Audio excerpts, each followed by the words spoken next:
मात्रा में इन्वेस्टमेंट भी कर रहा है। भारतीय समुदाय अमेरिका में जिस प्रकार से विकास यात्रा में भागीदार बना है, अमेरिका ने जिस प्रकार से भारतीय समुदाय को आदर सत्कार और सम्मान दिया है, इसके लिए मैं राष्ट्रपति ट्रंप का, उनके शासन का, प्रशासन का, वहां की जनता का हृदय से बहुत बहुत आभार व्यक्त करता हूं। Thank you. Mr. President, can you clarify your position? Today, I'm meeting my friend and the representative of the oldest democracy in the world, President Trump.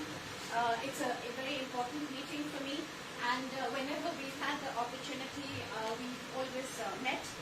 As you know, India is the largest democracy, and we had our elections recently where 700 million Indian voters chose their government, and President Trump had telephoned me to congratulate me, and again today he has conveyed his congratulations. I'd like to thank him for that.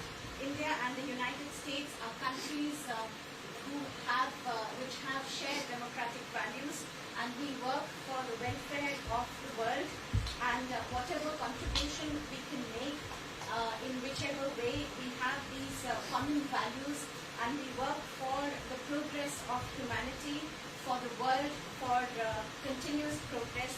We have continuous discussions on these issues. India and the United States, we have been discussing on a continuous basis various economic, trade and commercial relation issues, and on many of these issues we have welcomed US suggestions. Together we are working in the area of trade. We are making efforts to take this forward. The Indian community in the United States has made substantial investments over the years. They have taken part very actively in the development part of the United States, and the way the United States has showered love and has embraced them as their own. For that, I would like to thank President Trump, his administration, and the people of the United States. Mr. President, can you clarify your position on whether you will mediate on Kashmir, please? Well, we spoke last night about Kashmir, and the Prime Minister really feels he has it under control. I know they speak with Pakistan, and I'm sure that they will be able to do something that will be very good. We spoke about it last night at program. Mr. Modi, do you want to add?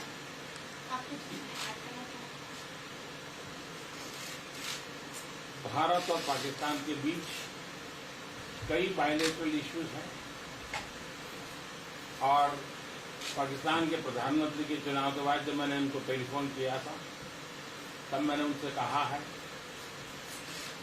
कि पाकिस्तान को भी गरीबी के खिलाफ लड़ना है, भारत को भी गरीबी के खिलाफ लड़ना है, पाकिस्तान को भी अशिक्षा के खिलाफ लड़ना है, भारत को भी अशिक्षा के खिलाफ लड़ना है, पाकिस्तान को भी बीमारी के खिलाफ लड़ना है, भारत को भी बीमारी के खिलाफ लड़ना है। हम दोनों देश मिलकर के गरीबी के खिलाफ लड़ें, हमारी असुविधाओं के खिलाफ लड़ें, और हम मिलकर के दोनों देश की आवाम की भलाई के लिए काम करें। ये संदेश मैंने पाकिस्तान के प्रधानमंत्री जी को भी दिया है, और राष्ट्रपति ट्रंप से भी हमेशा हमारे इस बायलैटरल संबंधों के संबंध में बात होती रहती है। Between India and Pakistan, there are many bilateral issues, and after Mr. Imran Khan became the Prime Minister of Pakistan, I called him up to congratulate him, and I told him that Pakistan needs to fight poverty, India too. Pakistan needs to fight illiteracy, India too. Pakistan needs to fight disease, India too. And so together, let us join our forces to fight poverty and all the ills that are facing our two countries. Let us work together for the welfare of the people of our two countries.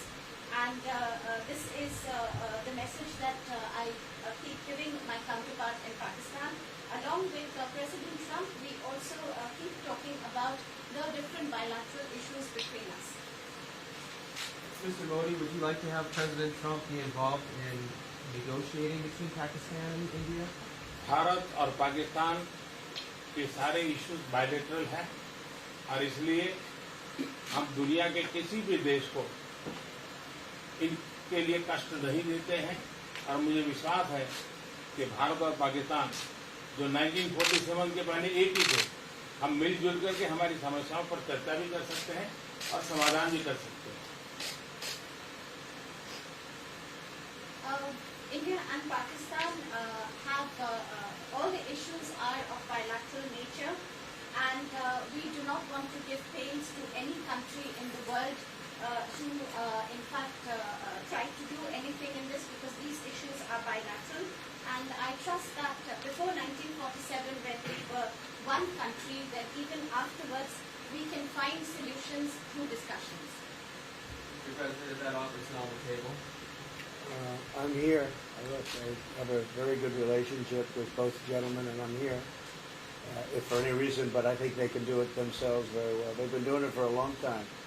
Mr. President, the Chinese have said today publicly that it's more low-level calls that have happened, and they're downplaying the significance of the calls to the U.S. administration. I don't know what you mean by that. Low level? The vice premier is low level? I don't think so. I mean, it's in your mind they're low level. Okay. What is the position of the gentleman that was quoted in the newspaper today? Well, the Vice Premier, Leo Ho, came out with a very significant statement, and we've been communicating through intermediaries back and forth with him. He's the vice premier of China. Yes, sir, I understand. But that's not low level. I understand, I agree. I was just, there was a statement that the spokesman for Foreign Ministry, for I instance, said don't they know weren't about aware his of the calls happening. I don't know about a So source there's been communication going on. at the highest level. Thank you, Mr. President. At the highest level. Can you clarify the calls? No.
Not a word that I use that often, but it's a good word to use.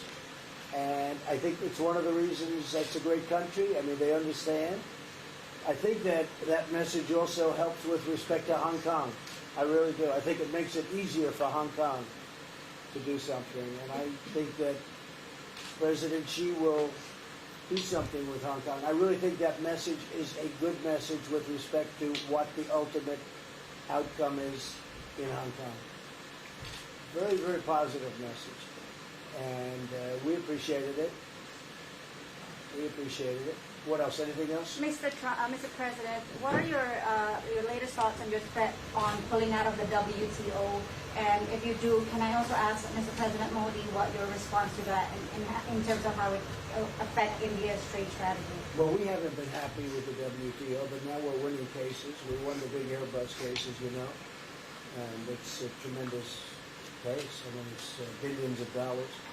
That was a very recent victory, and we're winning cases now. And we're being treated more fairly now in the WTO, which we appreciate. मुझे लगता है कि हम दोनों को बात करने दीजिए, हम दोनों बात करते रहेंगे, जब जरूरत पड़ेगी आप लोगों को जरूर जानकारी पहुंचाएंगे. He actually speaks very good English. We just don't want to talk about it. You should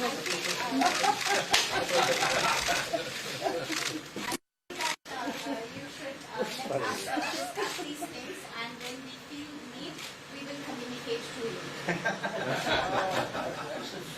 Mr. President, Russia has just recently said they have no intention of asking to be readmitted to the G7. However, No, I wouldn't expect that ask, because why would he's a proud man. He's done a real job, and why would he ask? No, it's something we discussed, and it's under discussion now. No votes or anything, but I would be inclined to say yes, and so would others, and some probably wouldn't be, but it's just a discussion. No, I would think that he wouldn't do that because he's a proud man. He wouldn't ask, but if something would happen, he would be asked, and I'm sure he would say yes to that. do you have any indication from them that they would accept? No, I think it was a very good discussion. It was the initial discussion, but it was a very good discussion. But I think it would be appropriate. I think it would be good for Russia. I think it would be good for everybody. I think it would be a positive. But it's just a discussion that we had. It was a very interesting discussion and very, I think, pretty even. I think ultimately people like the idea. Mr. President, what would be your message to the American people in terms of what is your biggest achievement at this G7?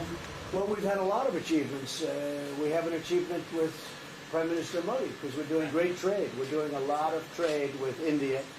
That's an achievement. I think, obviously, the Japan deal is a tremendous achievement because it's one of the biggest trade deals, and it affects directly our farmers. Even the fact that he's taking all of the excess corn that China didn't take, hundreds of millions of dollars worth of corn, and he's buying that. Japan is buying all of that corn at a fair price, and that was great. So that was very important. I also think that unity is very important. We had a very good, despite you read the newspaper stories, the stories bear no resemblance to what's taking place. You saw me with Chancellor Merkel. You saw me with all of them. The relationship is great. We have 7 nations. In addition to that, we have other nations like India and others that came in. Australia came in, Scott. We have a lot of people came in. And I'll tell you, it's been total unity. What would be the area of most unity, There's been sir? no dissension. There's been no fights or arguments. There's been no anything. I mean, there's been great unity here. And honestly, the papers haven't reported how good it's been. So what would be your most common ground? Is it climate change? Is it gender equality? Oh, I think we have a lot of things. But I think really the unity, the fact that we're all getting along so well, I think is one of the big takes from this. We really have good relationships, and we're doing a lot about a lot. Okay? Just so we get our reporting right, I'm going to give it one more crack on China. When you were referring earlier to Mei Hu's statement, which we all saw, did you mean to say that there was also a call last night, or was there not actually a call last There night? were discussions that went back and forth, and let's just leave it at that. Last night and before last night. Yes. Yeah, with China and before last night. Numerous. Look, they want to get something done. I've been saying that for a long reason. And why wouldn't they? They want to get something done. They've lost millions of jobs. Their supply chains are being hurt. And once those supply chains go, you're going to develop new supply chains. You can't get them back into China. So China is run by really a great leader. I think he's a great leader. He wants to do something. They lost over 3 million jobs in a very short period of time. A lot of companies have left China and they're leaving China. They want to get it done. I knew that. I could have told you that without talking, but we are talking. And would you still like to see U.S. companies leave China? Depends on whether or not we make a deal. If we don't make a deal, I'd like to see them leave China. Absolutely. If we make a deal, I'd like to see them stay there and do a great job. Mr. President, on the Afghanistan peace talks, do you have an updated timeline? Are there any snags? No timeline, whatever it is. We're no rush. I mean, we're there. We're really a peacekeeping force more than anything else, frankly. And said we could win that war in a very short period of time, but I'm not looking to kill 10 million people. Okay? And we are working along with the Taliban, with the government, and other people too. And we'll see what happens. No timeline. Thank you very much. We're going to be doing a news conference in a little while. So. Just one more thing. If you need one, do you need one? I don't think you need one. I mean, I can't imagine any other question. I just want to thank the Prime Minister. He's a great leader right here. Would you allow him to have nuclear weapons? weapons? Great election result. Would you allow him to have nuclear weapons, sir? Thank you, Thank you, Press. Would you allow India to have nuclear weapons? Thank you, Patsy. Thank you, guys. Thank you, guys. Thank you, guys. Thank you. Here, let's do it.